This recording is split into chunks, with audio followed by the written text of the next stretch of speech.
Hey, Robert. Hey, Mike. It's good to meet you. Good to meet you. How's it going, friend?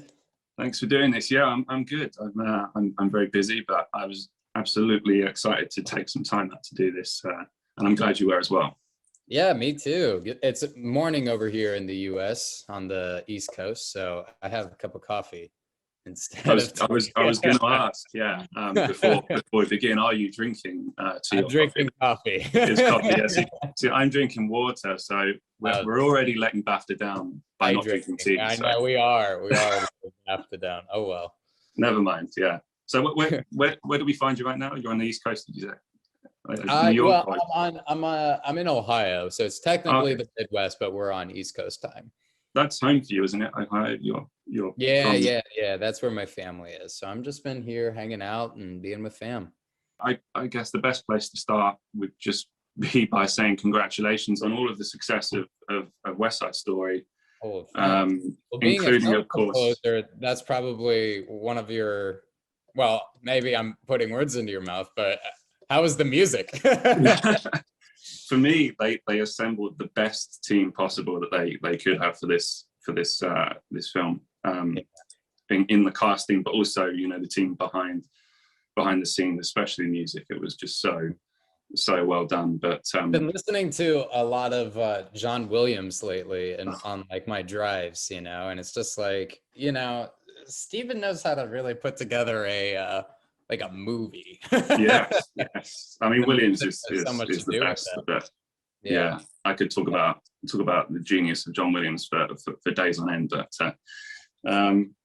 so obviously, congratulations on the nomination for Best Supporting Actor at the BAFTA Awards. Does that feel like a nice kind of capstone to what has been a really long project? Because this came about, was it 4 years ago? This sort of started kicking off.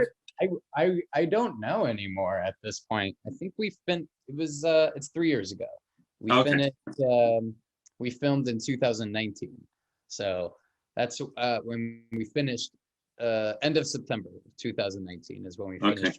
Yeah. And then, of course, with the thought that the film would come out the following December, and of course that did not happen due to the pandemic, which I think was better, to wait and allow people the opportunity to feel safe enough to go into a cinema again.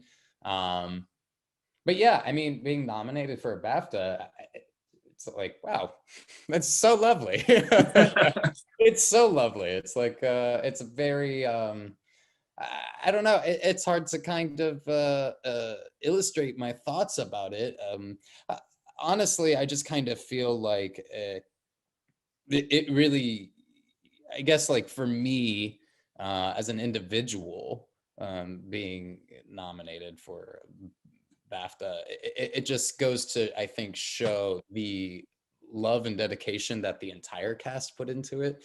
Not just the core 4 or 5 actors, but really like all of the Jets and all of the Sharks and everyone. I mean, this was pull out all of the tools out of the tool bag and bring everyone with their A game, and it was a real collaborative team effort to make this thing.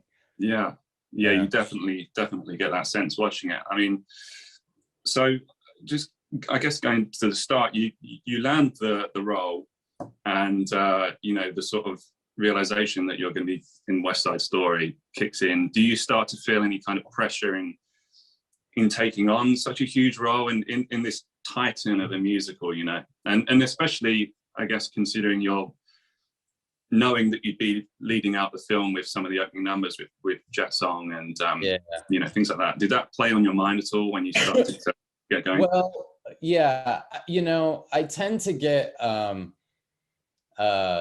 anxious or have a bit of anxiety before every project, no matter what it is. I'm always like, oh my God, what did I sign myself up for? I can't do this. Why did they hire me? What are we thinking? What are we doing here? I always like have this awful thing in my whole body that before like starting any sort of project. And this turns out was no different. It was a long process to finally realize that I had gotten the job. it was very anticlimactic and unceremonious. I was working on a film in Atlantic City, and I got a call from my agent on a Friday saying, can you be at rehearsals on Monday morning? So I said, okay, I guess that's what I'm doing Monday morning. And we just started, and that was in February of 2019. And we went, like I said, all the way through September. And I think coming off of that other film, I was just shooting this indie, and I was really having a great time with it. It was a very small indie film, a two-hander with me and the lovely actor Jessica Heck. And I just thought, oh man, I'm going into this big, overproduced Hollywood. What a transition. Yeah, and I was just thinking, there's no way in hell they're going to let me do anything. I'm just gonna have to just wear the costume, stand on my mark and like say the line and just kind of like be the prop. That's really how I felt going into it. I was nervous about that.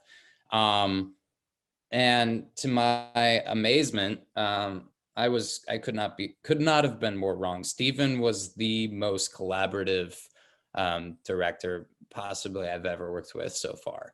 In the sense of, he really wanted to listen to what I had to say. He really wanted to empower not just me, but everyone to show up and, bring their ideas. And it's a really smart director, really smart person to do that, because at the end of the day, like, Steven wins, and he can always, like, you know what I mean? Like, if it's a great idea, then like it's Steven's idea. You know what I mean? Right. So, and there's no wrong things. You just got to like throw everything out there. And Steven really cultivated, I think, just truly like the best collaborative, most team-oriented environment for all of us, and provided a safe enough space for us to really take ownership of our departments and our jobs. Yeah, I think I think that's sort of the sign of a great director, isn't it? Or just leader. It could be anyone in any sort of profession in the industry, but someone who knows when to step in and sort of put the foot down, but also when to allow people's creativity to come into and collaborate, as you said. It's like such a fickle mindset, making a movie, especially as an actor, because, you have all these moving pieces and parts and people are running around, and your job is to just stay focused on what you have to do, the task at hand. And there's all these moving pieces. And so even like, there's something that was said to me, even the right note given at the wrong time is still the wrong note. It's one of those things that like, it really is like such a, all of the cogs in the machine have to be working in order to make the thing. And Steven is so well attuned and just really cognizant and aware of it all. It's so nice when you work on a project and outside of what you're actually doing work-wise is a nice experience in itself, because it just makes everything so much better. I did hear one story, and I really hope this is true, that you went LARPing on your time off. Is that right? Yeah. I've never been, but it just sounds like the most fun you could have in like an afternoon, It is super fun. It is super fun. It was, so one of the things, after our first official day of rehearsal, I took all of the Jets out for a drink, and we were just chatting and getting to know each other and hanging out. And I said to everyone, I wanted everyone to come up with an activity, and no matter what it was, we all had to do it. And I called them Jetivities, is what I did. And Kyle Allen, who plays Bulkin, lives in LA, but was in New York, obviously, for the filming of West Side, and got on Facebook and joined this LARPing group because he's actually very into it. He's very serious about his LARPing. And he's a bit of a ninja himself. Like, he's actually probably a trained assassin for all I know. And we decided, you know, he was always saying, oh, come through if you'd like, you know, and so we actually surprised him on one Saturday morning, showing up as the group, as the Jets, and we got our asses kicked, man. I mean, it is brutal. No one's holding back during. They take it so seriously by the looks of it. It's like they take it so seriously, and it's like, I mean, it's like full contact football without any pads or anything. You're just getting your ass kicked the entire time. Great way to release stress when you're not filming.